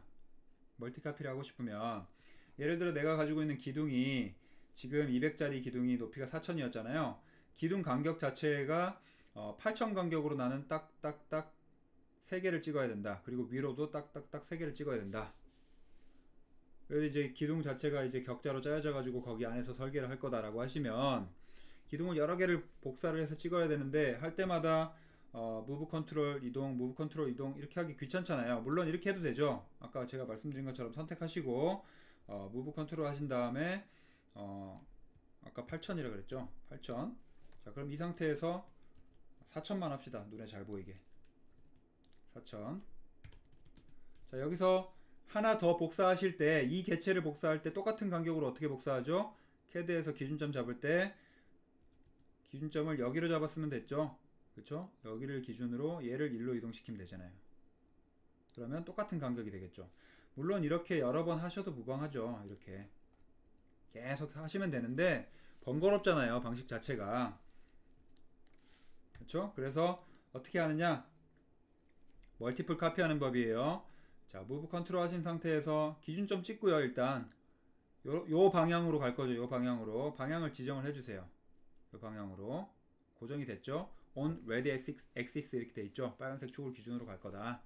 자, 이 상태에서 복사를 할 건데 일단 기준 자체는 4000이었죠. 그리고 엔터를 치면 4000 기준으로 하나 복사가 됐죠.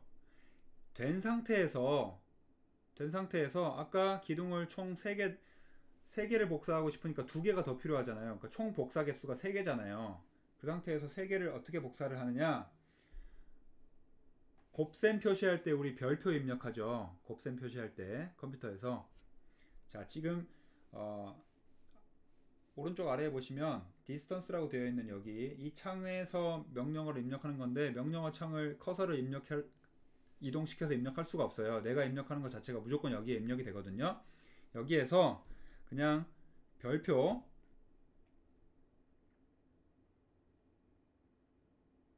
세 개 곱하기 3 표시인 거죠.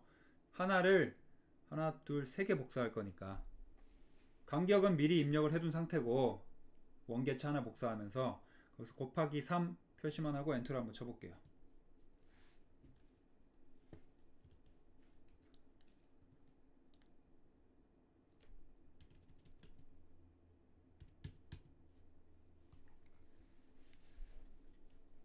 연속적으로 하셔야 돼요. 3000 엔터 곱하기 3 엔터 이렇게 친 거예요. 그러면 보시다시피 하나, 둘, 세 개가 복사된 거죠. 총 3개. 자, 마찬가지로 위쪽으로도 Y축 방향으로도 이 기둥 전체가 복사가 되면 되겠죠. 전체가. 자, 그러면 무브 컨트롤 위쪽으로 Y축으로 갑니다. 그린 엑시스 4000 똑같이 곱하기 3 하시면 이렇게 지정이 되겠죠.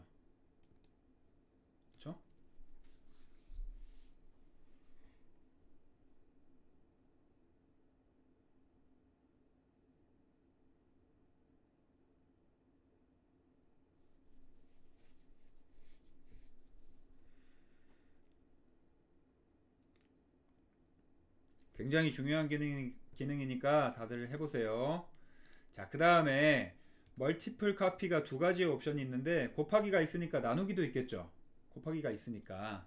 자, 나누기 옵션은 언제 사용하느냐? 만약에 이제 여러분들이 창문에 어떤 뭐 아니면 커튼홀이라든지 프레임 단위로 뭔가 구분된 모델링을 만들었다. 예를 들면 그냥 개략적으로 한번 해볼게요. 이렇게 돼 있는 프레임이 있다. 이렇게 창문 프레임이 있는데 나는 이쪽에 이렇게 격자 모양으로 뭔가 이렇게 그 선을 그리고 싶어요. 중간 프레임을. 물론 이제 3차원이 돼야지 정확한 거겠지만 3차원으로 할까요? 그러니까 제가 보여드릴게요. 그냥.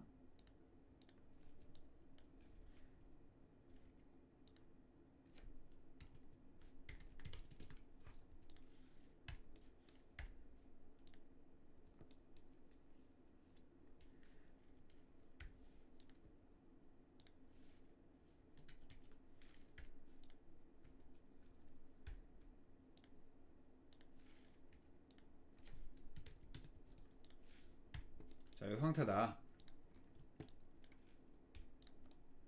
이 가운데 내가 프레임을 세우고 싶다라고 하시면 여러분들이 이제 기본적으로 프레임을 비슷하게 하나를 만드실 거 아니에요. 이렇게.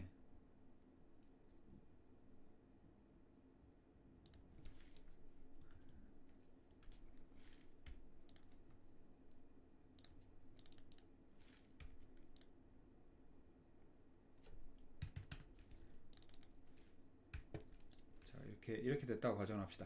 자, 얘네들을 여기 이런 식으로 쭉 넣으면은 이제 유리가 조금씩 이제 잘려나간 프레임이 되겠죠. 그쵸?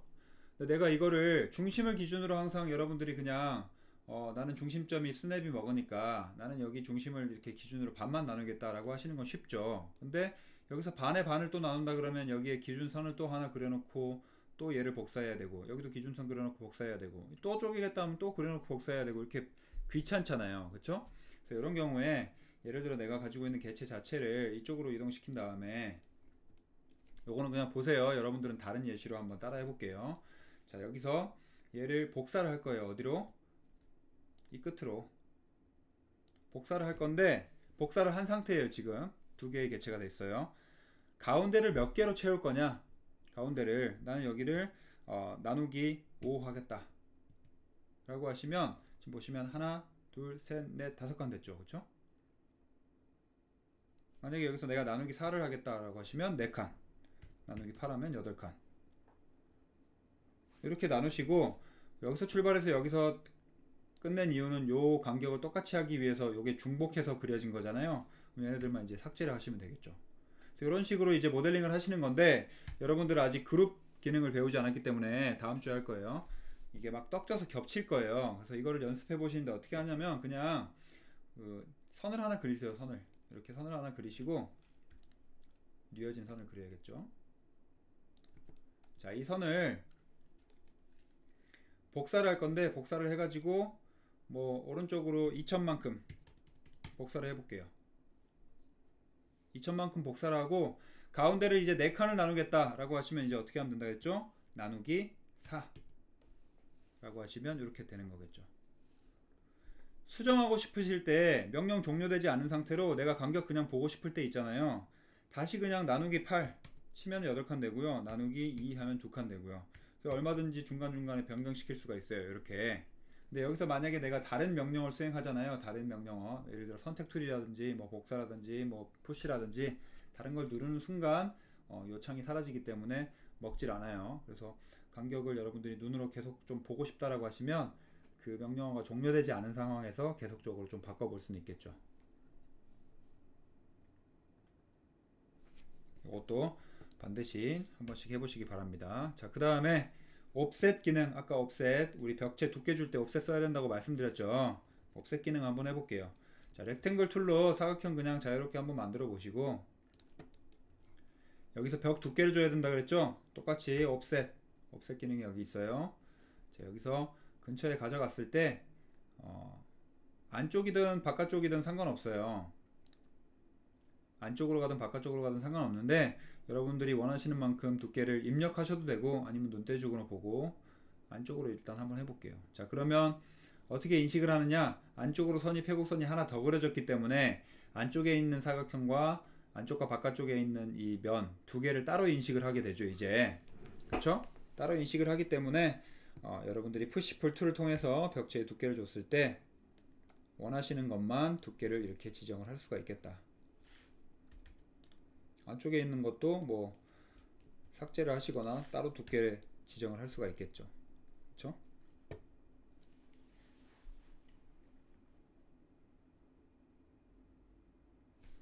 근데 아까 말씀드린 것처럼 패곡선인 경우에는 이렇게 되는데, 여러분들이 만약에 이렇게 단일선을 그렸다라고 하시면 단일선에서는 옵셋이 먹지 않아요.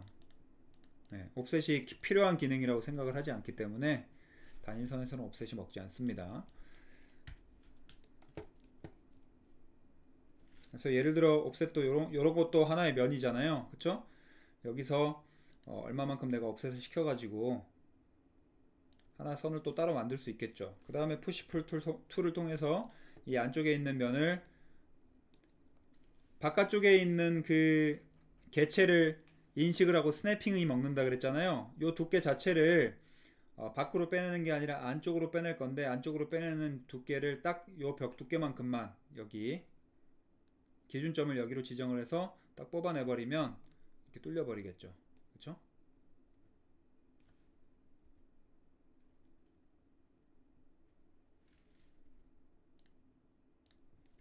얘가 바깥으로 가면 커지고 안쪽으로 가면 더 들어가는데, 더 들어가는 거 개체 자체가 이거는 이제 잘못 모델링이 된 거예요. 자, 이게 안쪽 면이라 그랬잖아요. 그쵸? 색깔이 바뀐 게 안과 밖에 뒤집어 가지고 더 튀어나온 모델링이 돼서 지금 보시면 여기에 선이 없죠.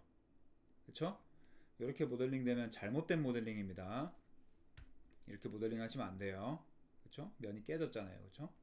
그래서 이런 경우에 구멍을 뚫을 때는 정확하게 요 면만큼만 옵셋을 시켜야 된다.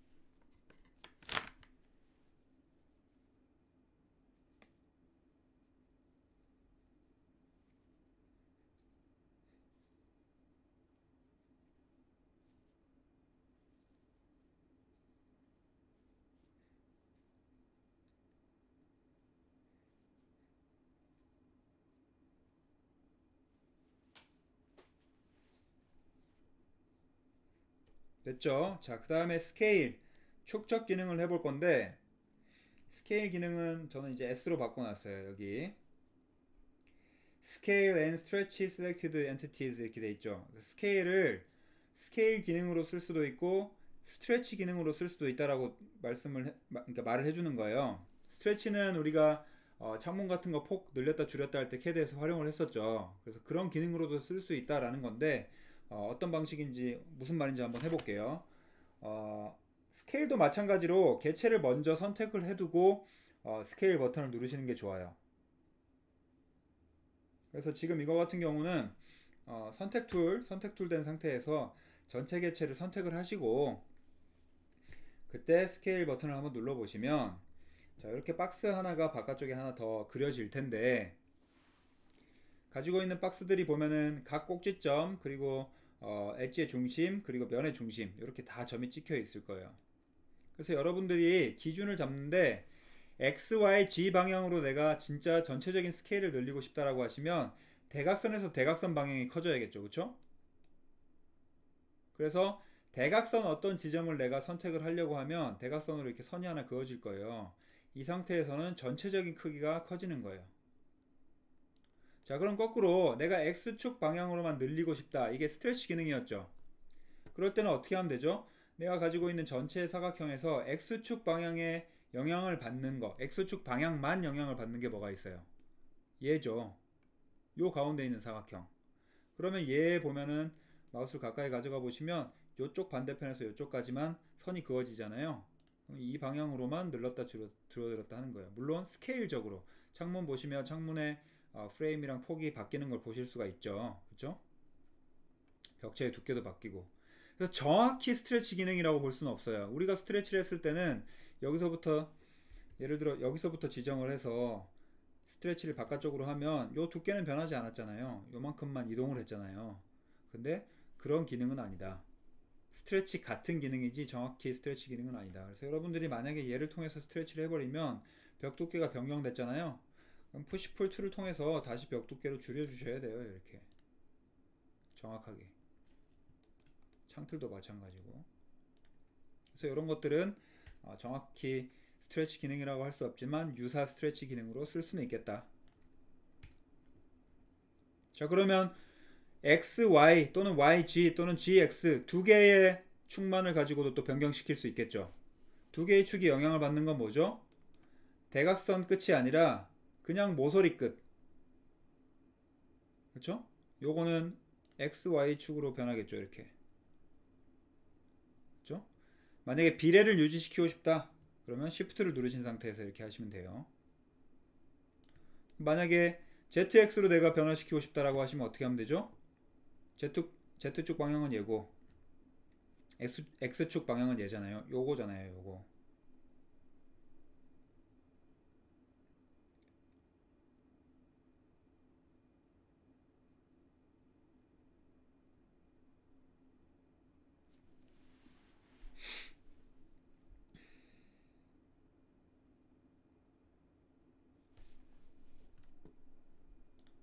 이렇게 하면 되겠죠.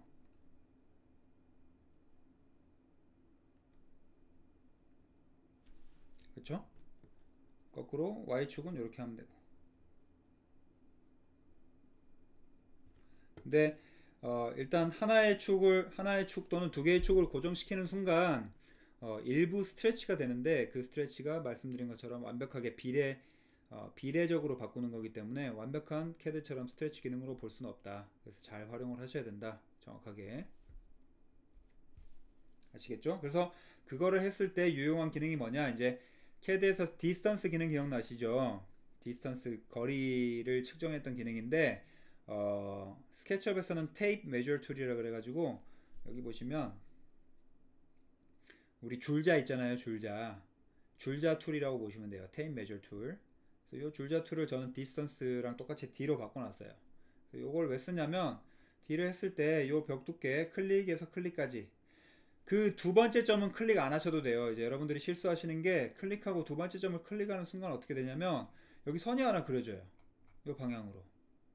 근데 이 선이 가상의 선이긴 한데 이 개체가 선택이 되거든요. 그러니까 모델링 개체로 계속 남아 있어요. 그래서 필요 없는 경우는 얘를 또 삭제를 해주셔야 되거든요.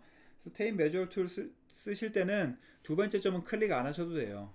내 벽 두께를 보고 싶다라고 하시면 첫 번째 점 클릭하고 두 번째 점 위치로만 가져가 보시면 511이죠. 우리가 0. 몇 단위는 모델링 하지 않기로 했잖아요. 그래서 이런 것들을 그것 때문에 고정을 시켜 놓는 건데 소수점 단위를 안 하려고.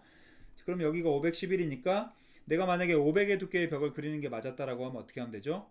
푸시풀 툴로 P를 누른 상태에서 얘를 바깥쪽이 아니라 안쪽으로 11만큼 줄여주시면 되겠죠. 그러면 다시 한번 재보면 500. 벽 두께가 500만큼 된 거예요. 마찬가지로 얘도 푸시풀 툴로 520이네요. 그럼 얘는 22. 이렇게 바꿔주시면 되겠죠. 635, 얘는 135 들어가면 되겠고.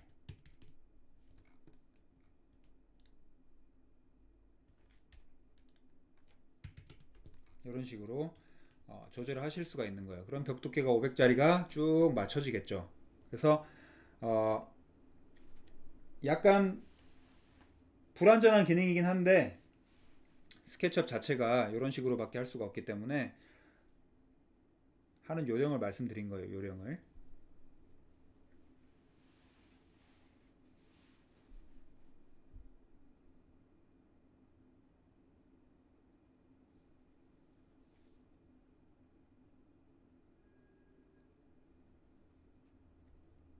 그리고 이제 요거 추가적으로 설명드리면 여러분들이 이제 눈치 챘는지 모르겠지만 스케치업의 줌이랑 줌인 줌아웃은 마우스 휠로 하는 건 똑같아요. 휠로 하는 건 똑같은데 내가 마우스가 어디 있느냐에 따라서 그 줌의 위치가 달라지거든요. 캐드도 아마 그렇게 돼 있었던 걸로 기억하는데, 근데 제가 이걸 왜 말씀드리냐면 가끔 여러분들이 줌을 하려고 했을 때 줌이 안 되는 경우가 있어요. 줌이 안 되는 경우가. 아무리 그 마우스 휠을 움직여도 화면이 안 움직이는 경우가 있거든요. 그거는 이제 가끔 왜 그러냐면 내가 가지고 있는 개체에 마우스가 올라가 있지 않아서 그래요. 지금은 바깥쪽에서 휠을 해도 줌이 먹잖아요. 근데 이게 어떤 특정 상황에서 모델링이 좀 복잡해지고 모델링 개체 수가 많아지면 내가 가지고 있는 개체 위가 아니라 아예 바깥쪽 아무것도 없는 데서 마우스 휠을 클릭하면 걔가 마우스가 줌인 줌아웃이 안 되는 경우가 있거든요. 그래서 이런 경우에는 여러분들이 반드시 줌을 원하는 개체 위에 마우스 커서를 올려두신 뒤에 마우스 휠을 클릭하시면 휠을 돌려보시면 될 거예요.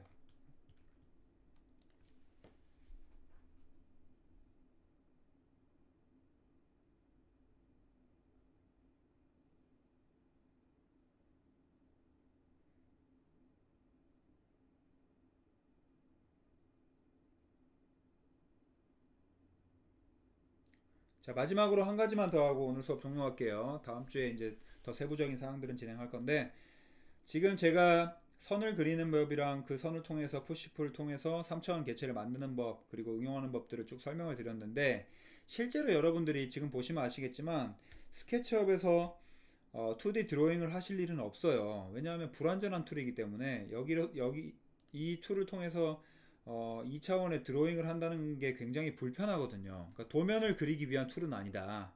그럼 거꾸로 여러분들이 얘를 모델링 툴로만 사용을 하시게 될 텐데, 얘를 모델링 툴로 사용을 할 때 내가 기본이 되는 도면이 있으면 훨씬 쉽게 할 수 있겠죠. 그래서 다음 주에 이걸 통해서 할 건데, 파일에 보시면 import, export 불러오기, 내보내기 기능이 있을 거예요. 근데 그 중에서 이제 import 기능 보시면 내가 가지고 있는 거에서 어떤 것들에 대한 도면을 불러올 수 있게 되어 있어요. 그렇죠? 내가 가지고 있는 거에 CAD를 내가 그린 도면을 열심히 그린 도면이 있다라고 하시면 여기서 import를 하시면 되는데, 옵션을 보시면 여러 가지 옵션들이 있는데 다른 것들 다 필요 없고요. 어차피 우리가 임포트한 그 개체 자체를 쓸 건 아니에요. 개체를 레퍼런스로 사용할 거지. 여기 보시면 그냥 유닛만 맞춰주시면 돼요. 스케일. 우리 밀리미터 단위로 그 도면을 작성을 했었고, 모델링 자체도 밀리미터 단위로 할 거기 때문에 이게 맞느냐가 중요해요. 가끔 그래서 이게 안 맞으면 가지고 온 도면이 굉장히 커 보인다거나 굉장히 작아져 있거나 이런 상황이 발생하니까 요 밀리미터 단위만 잘 맞아져 있는지 보시고 그 다음에 임포트 하시면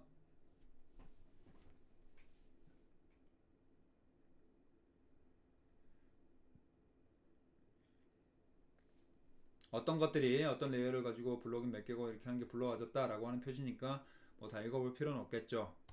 종료 누르시면 안 보이죠. 지금 보시면 제 화면에 제가 가지고 있는 도면 전체가 지금 불러와진 거예요. 굉장히 저는 많은 도면을 그 파일 안에 그려놓은 거예요. 그래서 이렇게 불러와졌을 때 클릭을 해보시면 전체적으로 하나로 같이 선택된 걸 보실 수가 있어요. 이게 이제 다음 주에 배울 그룹 기능인데 전체가 하나의 그룹핑이 되어 있는 거예요. 근데 그룹을 일단 해제를 한번 해볼게요. 자, 해제를 하고 조금 시간이 걸리네요. 파일이 커서.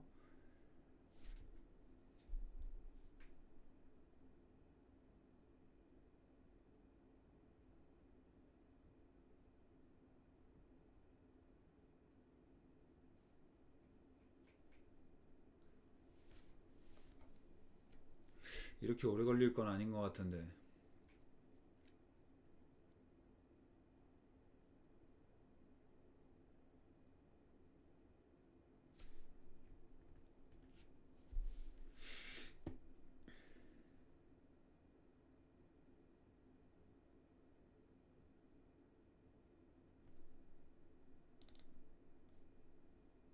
닫아버려.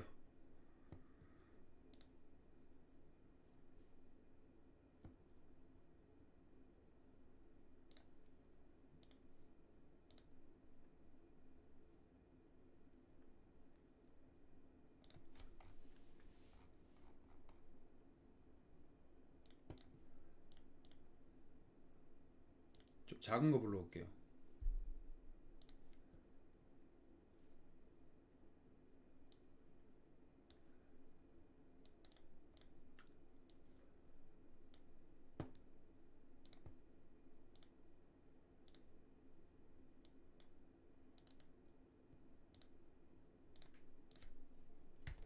자, 이렇게 불러와지면 얘가 이렇게 그룹핑이 되어 있는데 그룹을 이제 풀면은 여기 얘가 따로따로 다 선택이 돼요. 근데 제가 뭘 말하고 싶은 거냐면 여러분들이 도면을 이제 임포트 했을 때 이 가지고 있는 도면 자체를 그대로 활용하시면 안 돼요. 무슨 말이냐면 스케치업이라고 하는 거는요, 프로그램 툴의 기능상 내가 가지고 있는 선들을 그대로 원본으로 활용을 해요. 무슨 말이냐면 내가 여기서 푸시풀 툴을 통해서 3차원 개체로 만들어 버리잖아요.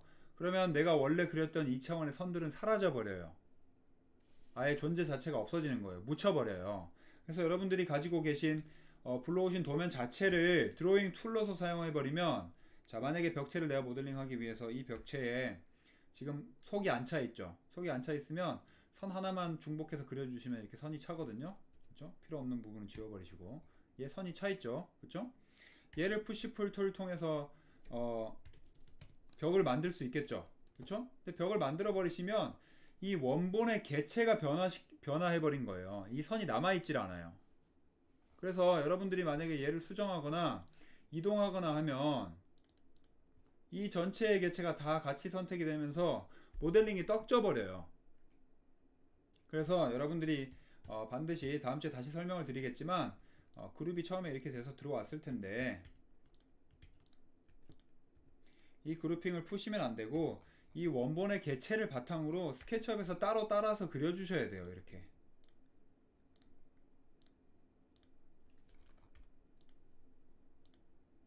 이런 식으로 그랬을 때 이 개체랑 이 개체가 따로 선택이 돼요. 그러니까 얘를 우리 그림 따라 그리기 하듯이 밑바탕에 깔아놓고 다시 스케치업에서 그림을 그린다라고 생각하시면 편할 것 같아요. 그래서 그런 식으로 활용을 해주셔야 되고, 다음 주에 여러 가지 기능들 해보면서 지금 제가 임포트한 이 파일을 공유를 해 놓을 거예요. 그래서 요걸 통해서 여러 가지 모델링들을 완성해 보는 걸로 할게요. 아시겠죠? 자, 오늘 수업 여기까지 하고요. 제가 요거 출석부 캡처만 하고 끝낼게요. 잠깐만요.